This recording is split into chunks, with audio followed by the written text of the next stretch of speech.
ಪ್ರಶ್ನೆ ರಥೋತ್ಸವ ಕಾರ್ಯಕ್ರಮಕ್ಕೆ ತಮಗೆ ಸ್ವಾಗತ. ತಮ್ಮ ಹೆಸರು ಹೇಳಿ. ಮೀರಾ ಪ್ರಸಾದ್. ಮೀರಾ ಪ್ರಸಾದ್ ಅವರು. ತಾವು ಇರೋದು ಹೊಸಕೆರೆಹಳ್ಳಿಯಲ್ಲೇ ಇರ್ತೀರಿ. ಈಗ ನಿಮಗೆ ನಾನು ಅಷ್ಟಾಂಗ ಯೋಗದಲ್ಲಿ ಪ್ರಶ್ನೆಗಳನ್ನು ಕೇಳಲಿಕ್ಕೆ ಶುರು ಮಾಡ್ತಾ ಇದ್ದೀನಿ. ಮೊದಲನೇದು ಪ್ರಶ್ನೆ, ಯಾರ ಚಿತ್ತಕ್ಕೆ ಬಂದದ್ದು ಮಾತ್ರ ಸತ್ಯವಾಗಿ ನಡೆಯುವುದು ಎಂದು ಶ್ರೀ ಪುರಂದರದಾಸರು ಹೇಳಿದ್ದಾರೆ. ಯಾರ ಚಿತ್ತಕ್ಕೆ ಬಂದದ್ದು ಮಾತ್ರ ಸತ್ಯವಾಗಿ ನಡೆಯುವುದು ಎಂದು ಶ್ರೀ ಪುರಂದರದಾಸರು ಹೇಳಿದ್ದಾರೆ. ಹರಿಚಿತ್ತಕ್ಕೆ ಬಂದದ್ದು ಸತ್ಯವಾಗುತ್ತದೆ ಎಂದು ಪುರಂದರದಾಸರು ಹೇಳಿದ್ದಾರೆ. ಅಂದರೆ ನಾವು ಏನು ಬೇಕಾದ್ರೆ ಅಂದ್ಕೊಂಡ್ರೆ ಪ್ರಯೋಜನ ಇಲ್ಲ, ಹರಿಚಿತ್ತಕ್ಕೆ ಬಂದದ್ದೇ ಆಗೋದು ಅಂತ ಸರಿಯಾದ ಉತ್ತರ.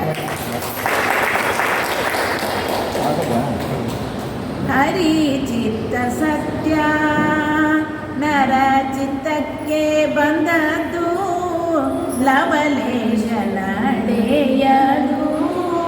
ಹರಿಚಿತ್ತ ಸತ್ಯ ಅಂತ ದಾಸರು ಹೇಳಿದಾರಲ್ವ, ಪುರಂದರದಾಸರು. ಸಾಮಾನ್ಯ ಅಲ್ಲ, ಯಾಕಂದರೆ ನಾವು ಏನು ಬೇಕಾದ್ರೆ ಅನ್ಕೊತೀವಿ ಜೀವನದಲ್ಲಿ ಹಂಗಾಗಬೇಕು, ಹೀಗಾಗಬೇಕು, ಅದಾಗಬೇಕು, ನಾ ರಾಜನೇ ಆಗಬೇಕು, ರಾಣಿನೇ ಆಗಬೇಕು ಅನ್ಕೋತೀವಿ.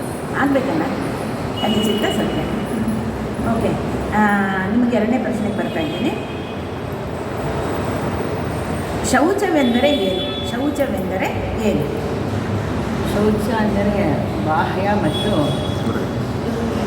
ಅಂತಃಕರಣ ಶುದ್ಧಿಗೆ ಶೌಚ ಅಂತ ಹೇಳ್ತಾರೆ. ಇನ್ನೊಂದ್ಸಲಿ ಜೋರಾಗಿ ಹೇಳ್ಬಿಡಿ. ಬಾಹ್ಯ ಮತ್ತು ಅಂತಃಕರಣ ಶುದ್ಧಿಯಾಗಿರ್ಬೇಕಂತ ಅದಕ್ಕೆ ಶೌಚ ಅಂತ ಕರೀತಾರೆ. ಅಂತರಂಗ ಮತ್ತು ಬಹಿರಂಗ ಶುದ್ಧತೆಯನ್ನು ಕಾಪಾಡಿಕೊಂಡು ಬರುವ ನಿಷ್ಠೆಯೇ ಶೌಚ. ಸರಿಯಾದ ಉತ್ತರ.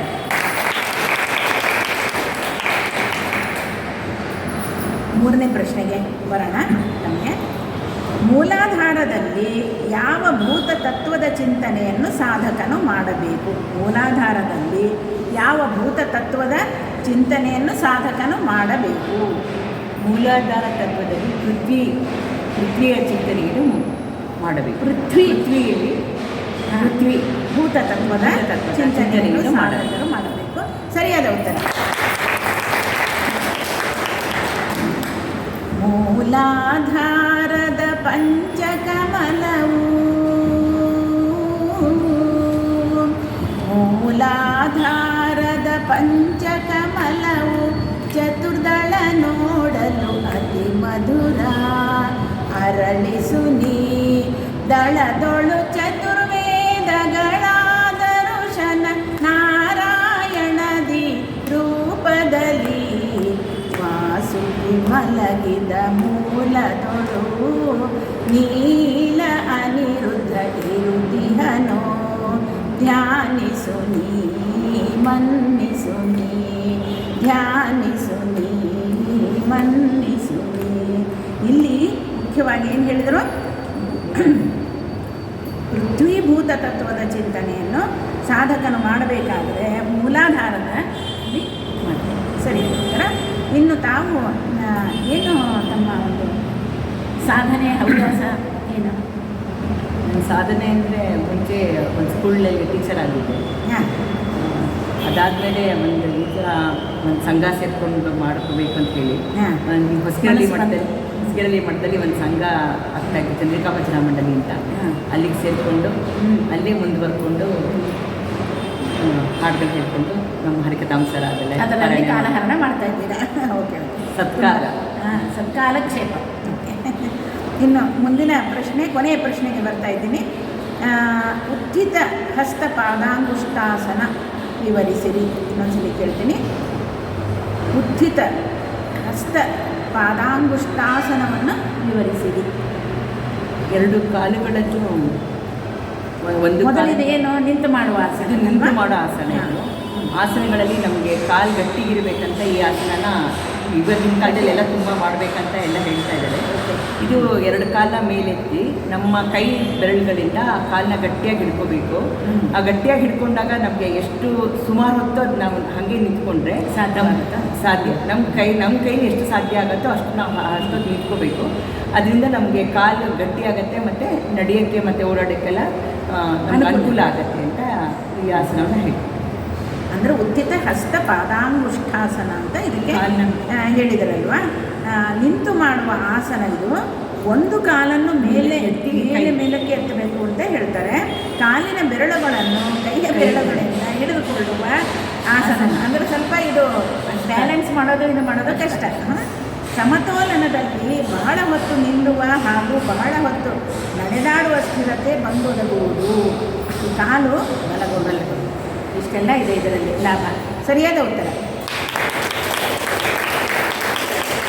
ಅಂದರೆ ಈ ಯೋಗ ನೋಡ್ರಿ, ಬರೀ ಹೇಳಿದ್ರೆ ಬರಲ್ಲ, ಅಭ್ಯಾಸ ಮಾಡುವಾಗಲೇ ಅದರದ್ದು ಮಹತ್ವ ಗೊತ್ತಾಗುತ್ತೆ.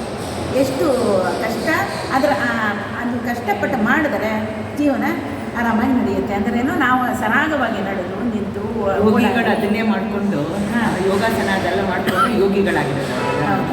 ಅಂದರೆ ದೀರ್ಘ ಆಯುಷ್ಯನೂ ಬರುತ್ತೆ, ಹಾಗೆಯೇ ಇದು ನಮ್ಮ ಕೈ ಕಾಲುಗಳು ಕೂಡ ಗಟ್ಟಿಯಾಗಿರುತ್ತೆ ಅಲ್ವಾ.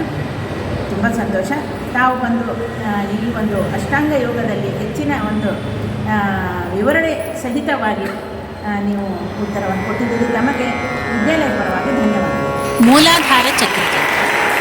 ವಾಸುಕಿ ಮಲಗಿದ ಮೂಲದೊಳು ನೀಲ ಅನಿರುದ್ಧ ಇರುತಿಹನೋ ಧ್ಯಾನಿಸು ನೀ ವಂದಿಸು ನೀ.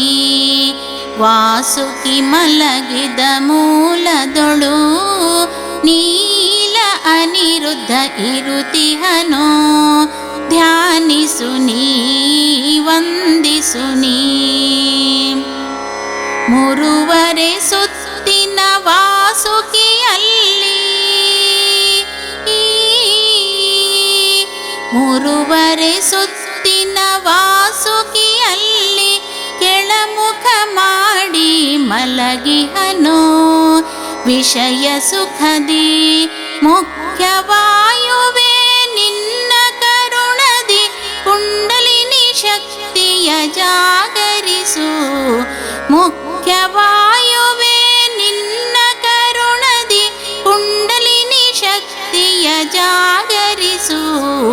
ವಾಸುಕಿ ಮಲಗಿದ ಮೂಲದೊಳು ನೀಲ ಅನಿರುದ್ಧ ಇರುತಿಹನೋ ಧ್ಯಾನಿಸು ನೀ ವಂದಿಸು ನೀ.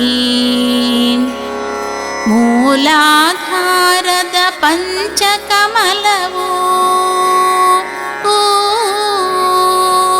ಮೂಲಾಧಾರದ ಪಂಚಕಮಲವು ಚತುರ್ದಳ ನೋಡಲು ಅತಿ ಮಧುರ. ಅರಳಿಸು ನೀ ದಳದೊಳು ಚತುರ್ವೇದಗಳಾದ ಋಷನ ನಾರಾಯಣದಿ ರೂಪದಲ್ಲಿ. ದಳದೊಳು ಚತುರ್ವೇದಗಳಾದ ಋಷನ ನಾರಾಯಣದಿ ರೂಪದಲ್ಲಿ. ವಾಸುಕಿ ಮಲಗಿದ ಮೂಲದೊಳು ನೀಲ ಅನಿರುದ್ಧ ಇರುತಿ